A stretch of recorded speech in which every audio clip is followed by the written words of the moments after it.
भोजपुरी की नई जानकारी के लिए हमारे साथ जुड़े। ये लाल रंग का सब्सक्राइब बटन क्लिक करें और बेल आइकन को दबाएं, जिससे नई वीडियो की जानकारी आप तक पहुंच जाए। जान लीजिए, सब्सक्राइब करना बिल्कुल फ्री है। अरविंद अकेला कल्लू।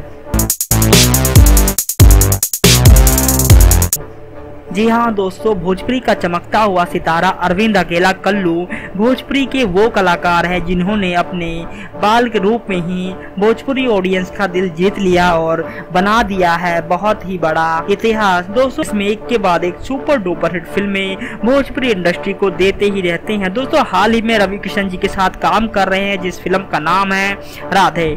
दोस्तों, सुपरस्टार अरविंद अकेला कल्लू जी ने बहुत तारीफ की आदित्यनाथ योगी जी के। दोस्तों, उन्होंने बताया है कि आदित्यनाथ योगी जी के सीएम बनने के बाद यूपी की कंडीशन यानी हालत बहुत ज़्यादा सुधर गई है। वहां पर गुंडागर्दी खत्म हो गई है, वहां पर रेप कम हो गए, वहां पर बहुत सी काम जो हैं, जो बुरे लोग थे वो कम हो गए हैं और बुरे लोग भी अच्छे काम कर रहे हैं। और सबसे बड़ी बात है, पूरे उत्तर प्रदेश में जय श्री राम का डंका बज रहा है। धन्यवाद।